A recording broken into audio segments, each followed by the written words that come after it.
Hello student welcome to MP learning zone. आज topic रही core paper 4 रो previous year question paper 2024 रो जो मध्ययुगीय ओडिया साहित्य इतिहास रही ओडिया ऑनर्स रो फास्ट रही हूँ राजेंद्र यूनिवर्सिटी रो क्वेश्चन पेपर।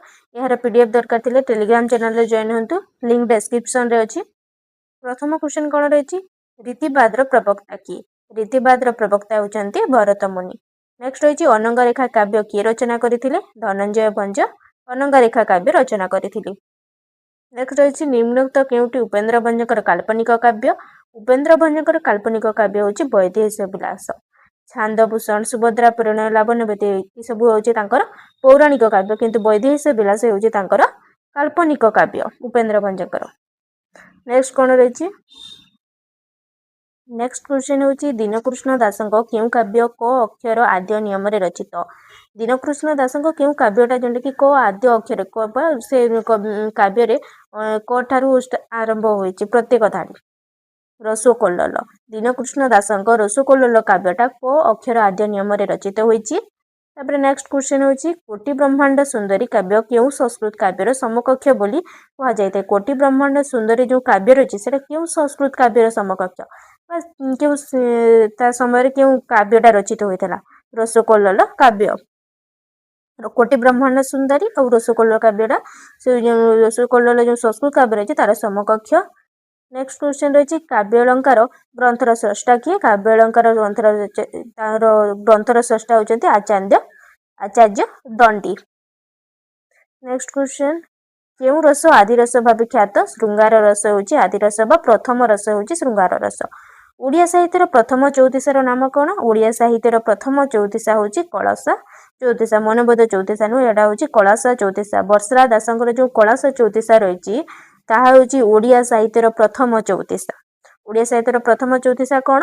कलसा चौतीसा बर्षरा दासंकर। आ केशव कोइली किए लिखिथिले? मार्कंड दास।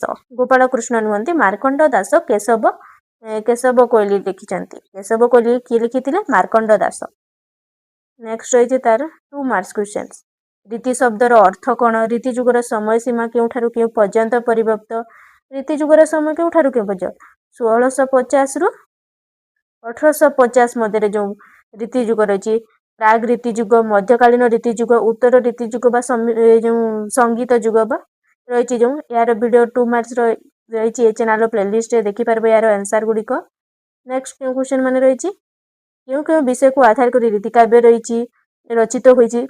अभिमन्यु सामंत सिंह द्वारा रचित श्रेष्ठ काव्यर नाम कौन और यह केते छंद विशिष्ट? से काव्य श्रेष्ठ काव्यर। अलंकार कहले कौन बुझ? यह केते भाग रे विभक्त और कौन कौन? भरत मुनि नाट्यशास्त्र रे केते गोटी रस वर्णना करिछि? भरत मुनि जो नाट्यशास्त्र रही से केतोटी रसर वर्णना करिछि से गुड़िक नाम उल्लेख कर। रीतिकाव्य परंपरा रे मंगलाचरण कहले कौन बुझ? रीतिकाव्य जो परंपरा रही से मंगलाचरण से भगवान जो सेटा करवा होची मंगलाचरण जो रही। यार मुख्य उद्देश्य कौन? कवि सूर्य बलदेव रथ द्वारा रचित चंपूर नाम कौन? यार मुख्य चरित्र किए? कवि सूर्य बलदेव रथ रचित चंपूर नाम कौन? किशोर चंद्रानन चंपू जो रही।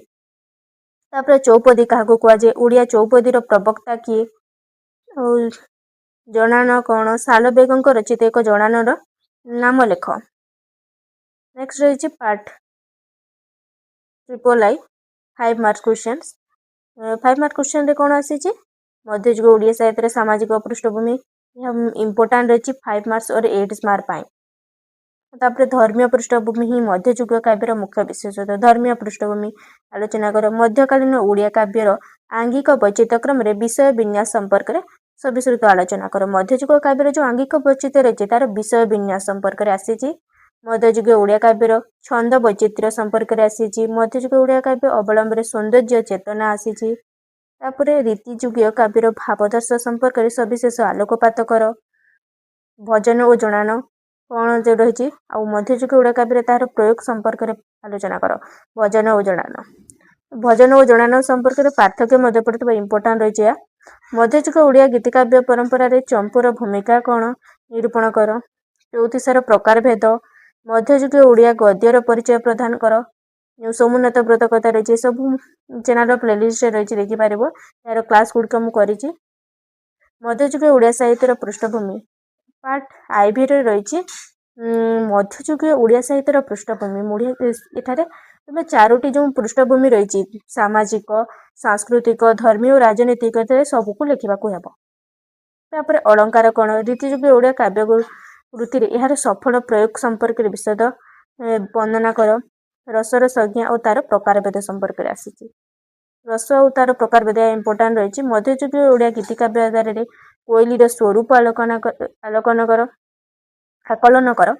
ମଧ୍ୟଯୁଗରେ ପ୍ରଚଳିତ ଓଡ଼ିଆ ଗଦ୍ୟଧାରା ସମ୍ପର୍କରେ ସବିଶେଷ ବିବରଣୀ ପ୍ରଦାନ କର। ଯେଉଁ ଗଦ୍ୟ ରହିଛି ସବୁ ଗଦ୍ୟର ତାର ସୋମନାଥ ବ୍ରତକଥା ଇତ୍ୟାଦି ଗଦ୍ୟ ଯେଉଁ ରହିଛି ତାର ଆଲୋଚନା କର। ଭିଡ଼ିଓଟି ଭଲ ଲାଗିଥିଲେ please like, comment, share and ଚ୍ୟାନେଲକୁ ସବସ୍କ୍ରାଇବ୍ କରନ୍ତୁ। ଦେଖା ହେବା ନେକ୍ସଟ ଭିଡ଼ିଓରେ। ରହୁଛି ଜୟ ଜଗନ୍ନାଥ।